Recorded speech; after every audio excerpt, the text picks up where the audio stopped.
शुरू कर देने का। हाँ जी।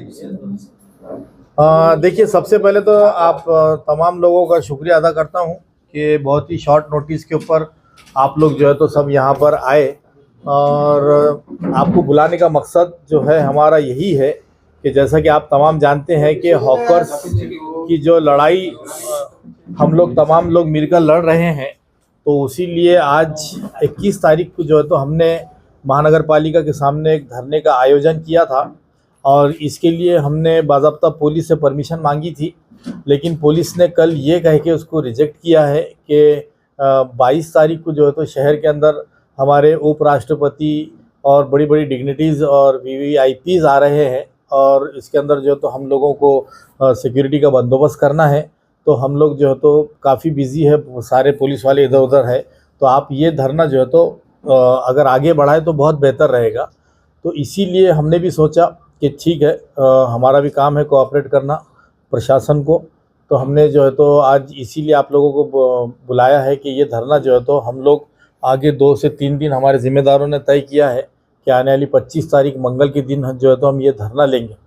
धरना इसीलिए लिया जा रहा है कि आप लोग देख रहे होंगे कि महानगर पालिका के अंदर एक किस्म की एक जो है तो दादागिरी टाइप में जो है तो रिटायर्ड जो आर्मी के लोग भर्ती किए गए हैं उनकी तरफ से की जा रही है कि एक तो महानगर पालिका की जिम्मेदारी है कि वो हॉकर जोन बनाए, जिसमें 3 कैटेगरीज है। एक तो फिक्स पॉइंट, एक तो जो है तो फेरी वाला, और एक जो टेम्परवरी जो शहर के अंदर आते हैं कारोबार के लिए। तो ऐसे 3 कैटेगरीज है, तीनों को जो है तो महानगर पालिका ने जो है तो इनको अपलिफ्ट करने का जो है तो काम करना चाहिए। लेकिन महानगर पालिका ने वो छोड़ा जिन लोगों को हमने सभागृह के अंदर इसलिए अपॉइंट किया था कि भाई जो है तो ये लोगों ने शहर में कोई अगर कचरा रोडों पर फेंक रहा है, स्मार्ट सिटी की तरफ हमारी वाट चाल हो चुकी है, अगर कोई वहाँ पे कचरा फेंक रहा है रोडों के ऊपर, किसी किस्म का जो है तो मटेरियल डाल रहे हैं, तो ये लोगों ने उसको कंट्रोल करना चाहिए।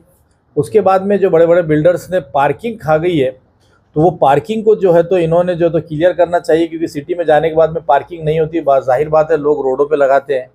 और तीसरी बात ये है कि जहाँ पर इंक्रोचमेंट हुआ है, अतिक्रमण जो परमानेंटली हो रहा है, तो उसको निकालना चाहिए। तो ये सारे काम जो है तो महानगर पालिका ने जो है तो पीछे डाल दिए। इलीगल टावर धड़ल्ले से चल रहे हैं, बड़े बड़े हॉल के अंदर, बड़े बड़े हॉस्पिटल्स के अंदर जो है तो इलीगल पानी के कनेक्शन, लाखों करोड़ों रुपए की लूट हो रही है। इनको यहाँ पर आकर 1000-2000 रुपये इन गरीबों से फाइन मारने में बहुत मज़ा आ रहा है, और ऐसा लग रहा है कि इससे महानगर पालिका की जो है तो इनकम बहुत रेवेन्यू जनरेट होगा और जिससे शहर तरक्की करेगा, जबकि ऐसा कुछ नहीं है। तो आपके माध्यम से यही बताने के लिए कि ये लोगों की लड़ाई लड़ने के लिए एमआईएम पक्ष जो है तो इम्तियाज़ जलील साहब के नेतृत्व के अंदर हमने ये काम को हाथ में लिया। साथ ही साथ हमारे साथ में दूसरे संगठन के लोग जो यही लड़ाई को कई दिनों से लड़ रहे हैं, लेकिन ये लोग जो है तो इनको भी कोई अभी तक पॉजिटिव रिस्पांस नहीं मिला। तो हमने सोचा कि ये लोगों ने आज तक निवेदनों के ज़रिए लड़ाई लड़ी, हम यही लड़ाई को जो है तो रोड पे उतर के लड़ेंगे। हम जो है तो ये पूछना चाह रहे हैं महानगर पालिका से कि भाई ट्रैफिक का जो सिस्टम है, जो ट्रैफिक हवलदार है, पुलिस जो है तो अल्हम्दुलिल्लाह औरंगाबाद की नहीं पूरे महाराष्ट्र की जो है तो हर सिचुएशन से निपटने के लिए तैयार है। तो फिर ये माजी सैनिक जो है ये आज ड्रेस का भी इस्तेमाल कर रहे हैं, सैनिकों का ड्रेस का इस्तेमाल, और वो ड्रेस का सारे लोगों को जो है तो इज्जत करना सारे लोगों की जिम्मेदारी होती है। लेकिन आप जो है तो गैर ज़रूरी जगह पर, गैर कानूनी तौर पर मैं समझता हूँ कि ड्रेस का इस्तेमाल कर रहे हैं। अगर आपको अपॉइंट किया गया है किसी प्राइवेट एजेंसी ने, तो आपने महानगर पालिका के ड्रेस पहनना चाहिए, उसके ऊपर लिखा होना चाहिए आपकी एजेंसी का नाम। दूसरी बात, ये एजेंसी को कुछ दिन के लिए अपॉइंट किया गया था एजेंसी के थ्रू, ये माजी सैनिकों को। देखा जा रहा है कि जो नौजवान बेरोजगार है, जो महानगर पालिका में कई सालों से जो काम कर रहे हैं, आज उनको नौकरी नहीं देते हुए ये लोगों को जो रिटायर्ड है, जिनको ऑलरेडी पेंशन आ रही है सेंट्रल गवर्नमेंट से, फिर यहाँ पर बुला के उनको एक पगार दी जा रही है। तो ये और दूसरे अपॉइंटमेंट के लिए जो है तो बाज़ाब्ता ठहराव गवर्नमेंट को भेजे जा रहे हैं। देखिए, याद रखिए कि जनता से बड़ा प्रशासन नहीं है। यहाँ का प्रशासन जो है, कुछ ऑफिसर है जो कमिश्नर साहब को भी मैं समझता हूँ कि गुमराह कर रहे हैं। तो ये ऑफिसरों को ये समझना चाहिए कि पब्लिक से आप लोग बड़े नहीं हैं। आप जब जा रहे हैं गरीबों के ऊपर अत्याचार कर रहे हैं, आप गिल्टी है, आप कसूरवार है, आपने ना कोई हॉकर जोन दिया। आपने 14,098 लोगों के जो रजिस्ट्रेशन किए थे, आज उनके डॉक्यूमेंट आपने घुमा दिए। उनसे कई तरीके से इलीगल तरीके से उन लोगों से पैसा खाया गया। तो ये सारी बातें जो है तो हम हमारे धरने के ज़रिए महानगर पालिका के सामने रखना चाहते थे, लेकिन जो है धरना जो है आज का हमारा किसी वजह से पुलिस डिपार्टमेंट ने जो है तो इसको नकारा है। लेकिन उसमें साथ ही साथ उन्होंने रिक्वेस्ट किया है कि आप इसको 1-2 दिन आगे बढ़ाएं, ताकि हमारे को भी जो है तो सुव्यवस्था, लॉ एंड ऑर्डर मेंटेन करने के लिए जो है तो हमारे पास में अच्छा वो रहे। तो मैं यही बताना चाहूँगा कि हम भी जो है तो कानूनी मार्ग से जो है तो ये आंदोलन कर रहे हैं, इसके अंदर ऐसी कोई गड़बड़ की गुंजाइश नहीं है। हम लेकिन पुलिस डिपार्टमेंट से इतना ज़रूर कहेंगे कि महानगर पालिका में आउटसोर्सिंग से लिए हुए जो लोग हैं वो गुंडागर्दी कर रहे हैं, तो आपको इनको रोकना आपका काम है। ट्रैफिक की जिम्मेदारी ट्रैफिक डिपार्टमेंट ने निभाना चाहिए, ना कि महानगर पालिका ने। रोड पर जो हादसा हुआ था, रात के टाइम पे उनकी कार्रवाई चालू थी, क्या मामला था आपको? देखिए, महानगर पालिका ने उस दिन जो है तो रात में 7:30 बजे कार्रवाई की, 8 बजे, जबकि वहाँ से पता चला था, मुझे एक फ़ोन आया था कि भाई कमिश्नर साहब जो है तो गाड़ी में आए हुए हैं। हम लोग इत्तेफाक से वहीं नज़दीक मौजूद थे, ज़मीर खादरी साहब, मैं और शेख अहमद। तो हम लोग एक 2-4 मिनट में वहाँ पहुँचे। कमिश्नर साहब की गाड़ी खड़ी थी, मैं समझा, झाँक के देखा मैंने अंदर, गाड़ी के अंदर शायद कमिश्नर साहब होंगे, क्योंकि बाहर तो जाधव साहब, उनका एक पुलिस का गार्ड और एक ड्राइवर, ये 3 ही लोग खड़े थे। मैंने चारों तरफ से झाँक कर देखा गाड़ी के अंदर, तो कमिश्नर साहब कहीं नजर ही नहीं आए। तो बोला भाई फिर कमिश्नर साहब चेंज हुए क्या, आप तीनों में से कोई कमिश्नर बने क्या? तो बोले नहीं, बोले कमिश्नर हाँ साहब नहीं है यहाँ पे। गाड़ी कैसे आ गई इनकी? ये काम कब से शुरू किया आपने? तो 7:30 बजे 8 बजे जो है तो आप लोग इसके ऊपर रोडों के ऊपर घूम रहे हैं और लोगों से जो है तो फाइन मांग रहे हैं, उनका माल भी जब्त कर रहे हैं, जबकि रूल है पेरिशेबल गुड्स जो है ये जब्त नहीं कर सकते। महानगर पालिका का कोई भी कर्मचारी किसी का भी माल जब्त नहीं कर सकता। ये सारे जो है तो गैर कानूनी काम किए जा रहे हैं और कानून गरीबों को सिखाया जा रहा है। तो हम उस दिन जो है तो वहां पर लोगों ने वही एहतजाज किया कि भाई आप एक तो गाड़ी भी लेते हो, माल भी जब्त करते हैं, गाड़ी छोड़ने के टाइम फाइन भी करते हो, तो ये सारी चीजें नहीं चलेगी। उसका जो तो उन लोगों ने, बच्चों ने वहां का जो तो विरोध किया। विरोध करने के बाद में हमने सारी चीजों को सेटल किया और उसके बाद में घर पर आए तो पता चला कि गुना दाखिल हुआ।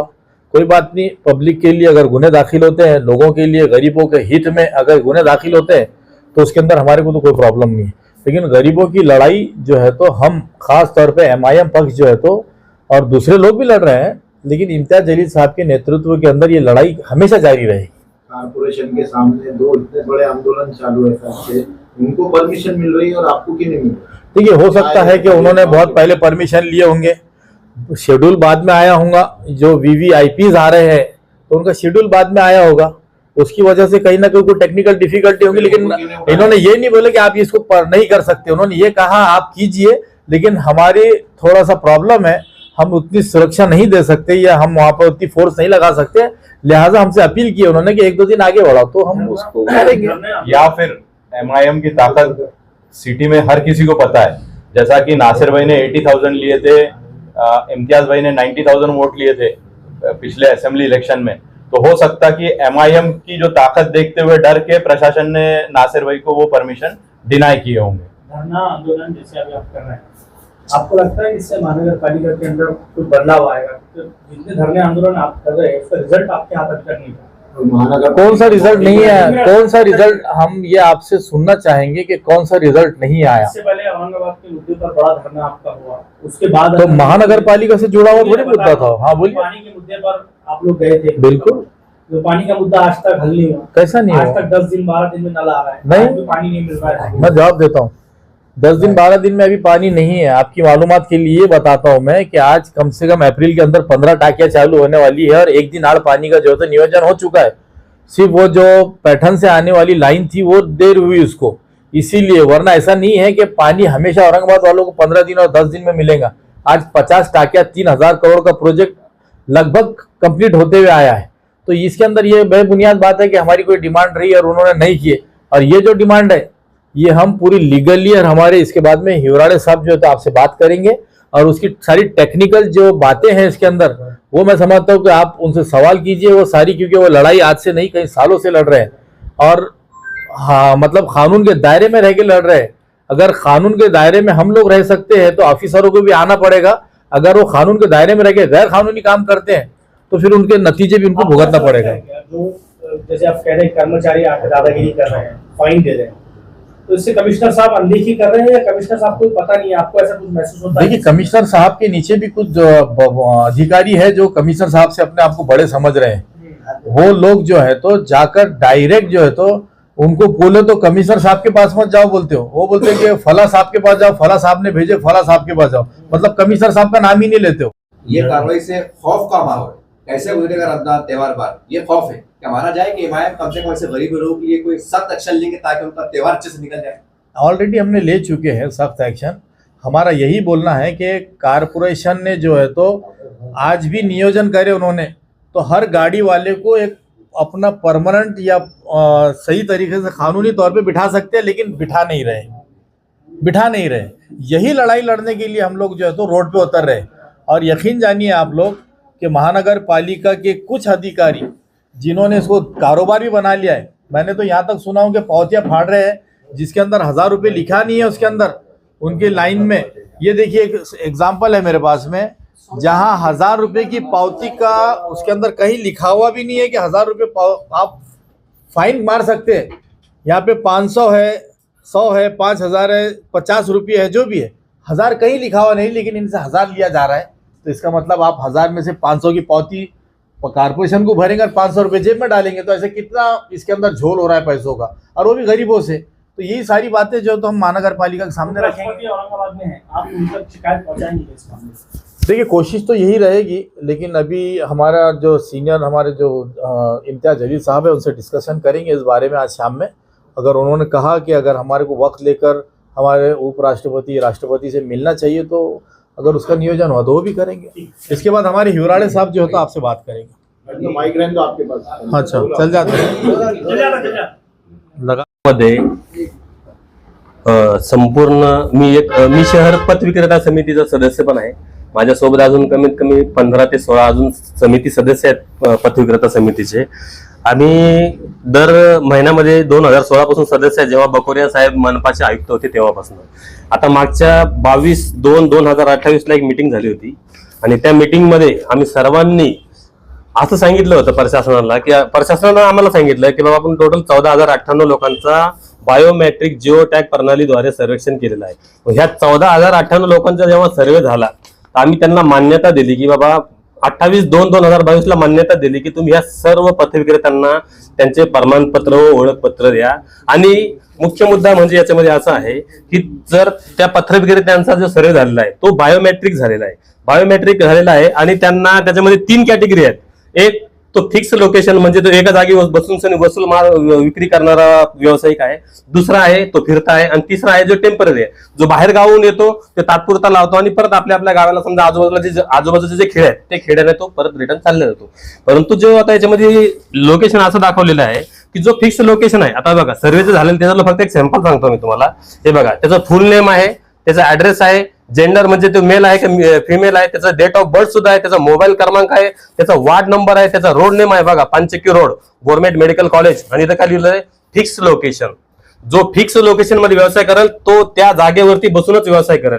जर समजा तुम्हाला आता ह्या पद्धतीने तुम्ही सर्वे केला आणि आज मनपा आयुक्त आणि त्यांचे अतिरिक्त आयुक्त संतोष वावळे म्हणतात की यांनी फक्त गल्ली बोळामध्ये व्यवसाय करावा, म्हणजे कायदा सांगतो की यांनी पथविक्रेता। मेन मुद्दा असा आहे की जर कायदा सांगतोय street vendors protection of livelihood and regulation act, म्हणजे पथविक्रेता उपजीविकेचे संरक्षण व पथविक्री विनियमन। पथविक्रेता म्हणजे काय, म्हणजे याची व्याख्या अगोदर अधिकाऱ्यांनाच कळाली नाही। मी तर असंच म्हणतो, तुम्हाला हा व्याख्या कळायला म्हणजे कळते परंतु तुम्हाला वळत नाही। पथविक्रेता म्हणजे वसूल मालाची पथाच्या कडेला विक्री करणारा नागरिक। जर तो पथविक्रेता असेल आणि तुम्ही जर ह्या पद्धतीने जसं तुम्हाला गाईडलाईन्स आले सरकारचं त्या पद्धतीने तुम्ही जर सर्वे केलेला असेल, त्याला जर फिक्स लोकेशन असेल तर आमचं याच्या अगोदर आम्ही हर मीटिंग मध्ये ते सांगत होतो पथविक्रेता समितीच्या मीटिंग मध्ये की बाबा त्यांना कलरचा पट्टा मारून द्या, कलरच्या पट्ट्याच्या बाहेर जो जाईल त्याच्यावरती तुम्ही कारवाई करायची, बाकीच्यावरती कारवाई करायची नाही। जिथं तुम्हाला ट्रॅफिकला अडथळा होतो ना तिथं तुम्ही रेड कलरचा पट्टा मारा, त्या पट्ट्यामध्ये एकही हातगाडी धारक जाणार नाही। परंतु ज्या ठिकाणी तुम्ही समजा तिथं तुम्हाला अडथळा होत नाही, तुम्ही तिथं हिरव्या कलरचा एक पट्टा मारा किंवा तुम्ही पर्पल कलरचा मारा, त्या पट्ट्यामध्ये हातगाडी धारक राहील, परंतु तो जर बाहेर जाईल तर तुम्ही कारवाई करायची। आता होतंय कसं की याच्यातनं जर का समजा आता एक उदाहरण देतो मी सिंपलचं, घाटी रुग्णालयासमोर, घाटी रुग्णालयाच्या गेटला लागून जर 4-5 हातगाडी धारक जर का समजा तिथं व्यवसाय करतात, त्यांच्यामुळे रहदारीचा अडथळा निर्माण होतो, परंतु बाकी 90% जे पलीकडून असेल जिल्हा परिषदच्या भिंतीला लागून, त्यांच्यामुळे जर अडथळा निर्माण होत नसेल तर मग तुम्ही त्या लोकांवर कारवाई का करता? जो गुन्हेगार आहे तुम्ही त्यालाच कारवाई करायला पाहिजे. आता हा माणूस माझ्या समोर आहे, याला जर का समजा मी 2 चापटा मारल्या तर गुन्हा माझ्यावरती दाखल होईल का? ह्या सर्वांवरती गुन्हा दाखल होईल. तर मग माझं म्हणणं हेच आहे की जो गुन्हेगार आहे ना तुम्ही त्याला पकडा ना, त्याच्यावरतीच कारवाई करा. बाकी उर्वरितांचा व्यवसाय तुम्ही का बंद करता? आज शहरामध्ये आज हा सलीमभाई अपंग आहेत, माझ्यावाला किडनीचं ऑपरेशन झालेलं आहे 3 वेळेस, माझ्या कुटुंबामध्ये 6 माणसं आहेत, म्हणजे मी पण पत्रकारिताच आहे, परंतु हे काम पण मी करतो, माझी संघटना पण आहे, संघटनेच्या माध्यमातून मी हे काम बी करतोय. तर असं 14,000 तुम्ही सर्वे केलाय, एका कुटुंबामध्ये माझ्या 6 लोक आहेत, तर अशा 6 पद्धतीने तुम्ही जर समजा विचार करा, 14,098 लोकांचा तुम्ही सर्वे केला, मग त्या कुटुंबामध्ये किती लोक असतील? आज माझा हातगाडीच्या बेसिक वरती माझा मुलगा मी SB कॉलेजला टाकलाय, तो आज सायन्सला आहे. आज माझी हातगाडी गेल्या 8 दिवसापासून घाटीपासून बंद आहे. मला जर इन्कम नसते तर माझा मुलगा शिकणार का? माझी मुलगी आज 10वीची परीक्षा देऊन आली, आता तिकून सनीच आलो मी तिला सोडून सनी घरी. तर मला सांगा, मुलगी रडते आहे की पप्पा मला पेन वहीला पैसे आहेत का? पण आता माझ्या खिशामध्ये पैसे नाहीत. म्हणजे किती बिकट परिस्थिती आहे. आयुक्ता साहेब, आता हे पण एक माणूसच आहेत, त्यांना पण 2 मुली आहेत, त्यांनी पण हा विचार करायला पाहिजे. आता याच्या अगोदर जेव्हा आमची जी 28/2/2022 जी मिटिंग झाली ना, त्या मिटिंगच्या नंतर त्यांचे जे अधिकारी होते त्या टायमाला आम्हाला अधिकारी आले ते कोण, आपलं जोशी साहेब म्हणून सनी. तर त्या जोशी साहेबांनी काय सांगितलं माहिती का, की जे पथविक्रेते आहेत, फेरीवाला आहेत, ते फेरीवाला हा अतिक्रमण ठरवता येत नाहीत. सेंट्रल गव्हर्नमेंटच्या कायद्यानुसार जोपर्यंत त्यांचं पुनर्वसन होत नाही, तुम्हाला जर का समजा तुम्हाला कोणी अडथळा होत आहे, तुम्हाला जर का तिथून काढणं असेल तर अगोदर तुम्ही त्यांचं पुनर्वसन करायला पाहिजे. हे तुमचा एक अधिकारी सांगतोय, कोण? जोशी साहेब, ज्या की ते टायमाला ते अतिरिक्त आयुक्त होते, ते आमच्या मीटिंगमध्ये आले होते. मग मला सांगा, तुमचा एक अधिकारी सांगतोय की तुम्हाला आम्ही हातगाडी धारकांना अतिक्रमण ठरवता येत नाही, आणि आता कोणचा असा तुम्ही समजा नियम तुमच्या मनाने काढून राहिले की तुम्ही आम्हाला अतिक्रमण ठरवू राहिले हातगाडी धारकांना? म्हणजे का चाललंय काय शहरामध्ये? आता एवढे सर्वे तुम्ही केला, सेंट्रल गव्हर्नमेंटचे एवढे मोठमोठाले कायदे आलेत. या अगोदर एकदा भापकर साहेबांनी आम्हाला काय सांगितलं होतं माहितीये का?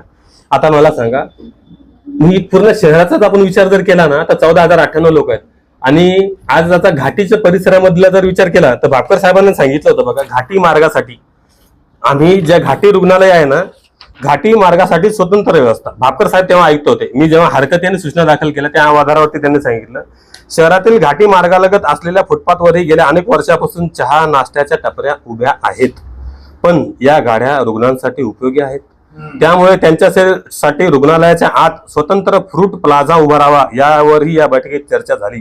त्यासाठी घाटीच्या 2.5 तासांची चर्चा करून त्यानंतरच हा फुटपाथ रिकामा करू. म्हणजे तुम्ही आतमध्ये तुम्ही फ्रूट प्लाझा उभारणार असं त्या टायमाच्या आयुक्तांना सांगितलं होतं. आता मला सांगा, म्हणजे त्यांच्यामध्ये माणुसकी होते आणि तुमच्यावाली माणुसकी मिली का? आजचे जे अधिकारी आहेत त्यांचे नाही, ते पण तुमच्यासारखेच अधिकारीच होते ना. म्हणजे तुमच्यामध्ये पण थोडीशी माणुसकी जागू द्या. आणि दुसरी गोष्ट अशी आहे की मी त्यांना 18/10/2024 आमचे समिती मेंबर आणि 5 आमचे जे कमिटी मेंबर होते, आम्ही त्यांना एक निवेदन दिलं. एवढं बेस्ट निवेदन आहे, याच्यामध्ये मी कायद्याचे 9 संदर्भ दिले आयुक्तांना. किती दिले? 9 संदर्भ. बघा, एवढे बेस्ट आणि सुटसुटीत मी रात्री 3:30-4 वाजेपर्यंत जागून त्यांना असे मुद्दे काढून दिले की बाबा साहेब तुम्ही यावरती पूर्ण विचार करा.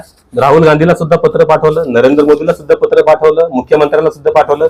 म्हणजे कायदा फेरीवाल्यांच्या बाजूने आहे, संरक्षण त्यांना मिळालं पाहिजे. परंतु होते असं की शहरामध्ये माझं तर स्पष्ट, मी तर आज तुमच्या पत्रकाराच्या माध्यमातून मी आरोप करतोय, माझा एक आरोप आहे की इथले जे काही आमदार असेल किंवा खासदार असेल ना, आता मला सांगा, त्यांना हे हातगाडी धारक पाहिजेच नाही.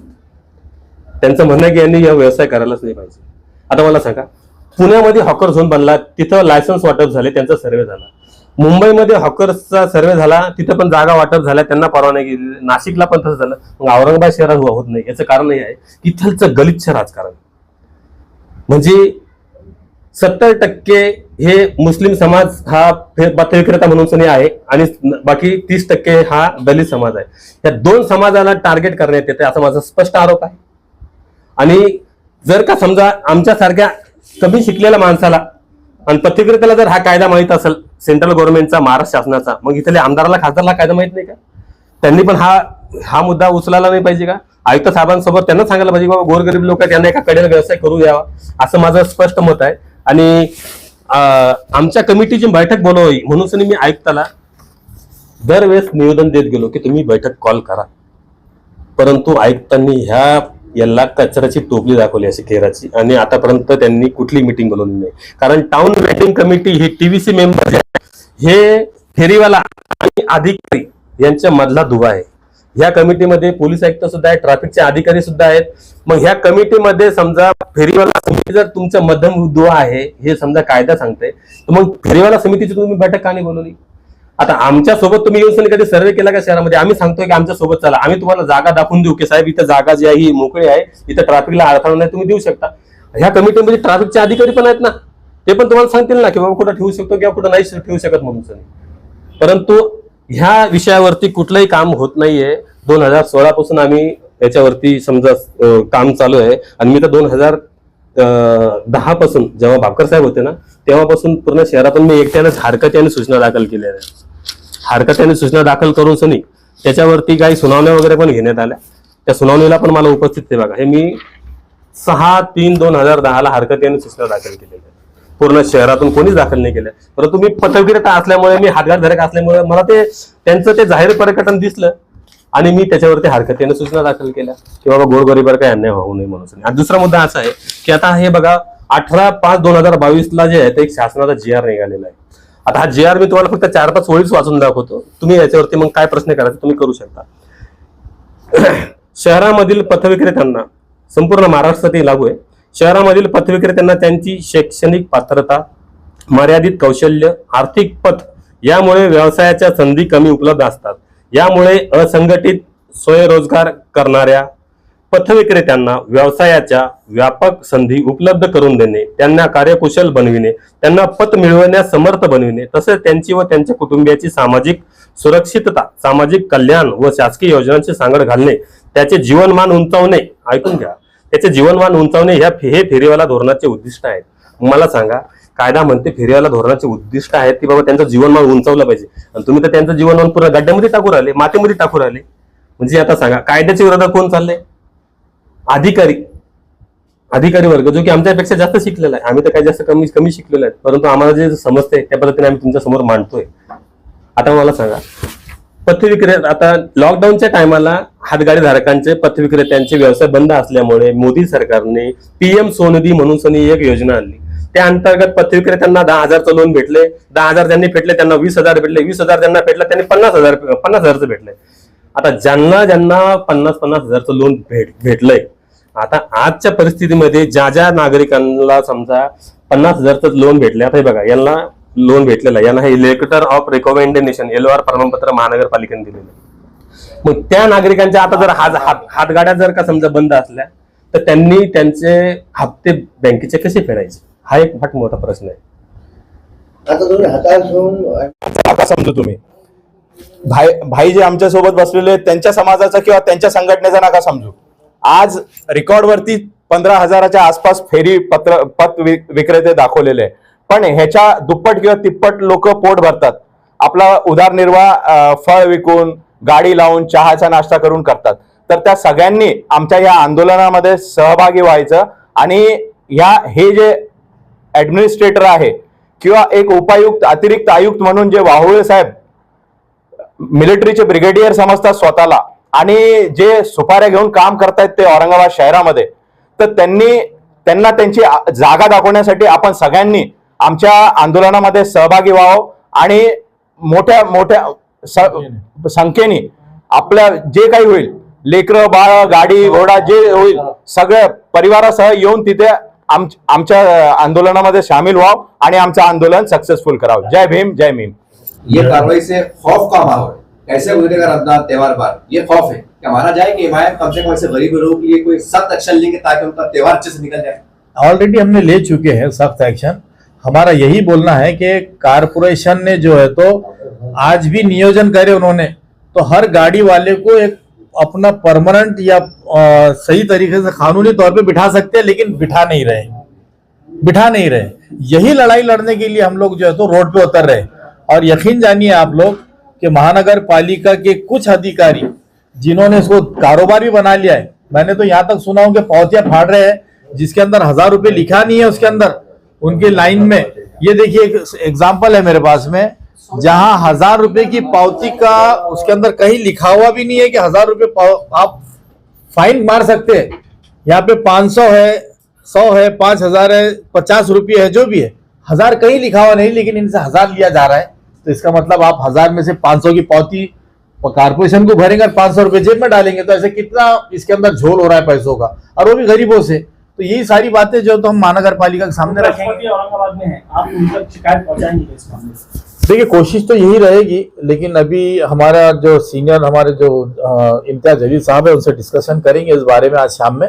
अगर उन्होंने कहा कि अगर हमारे को वक्त लेकर हमारे उपराष्ट्रपति राष्ट्रपति से मिलना चाहिए, तो अगर उसका नियोजन हुआ तो वो भी करेंगे।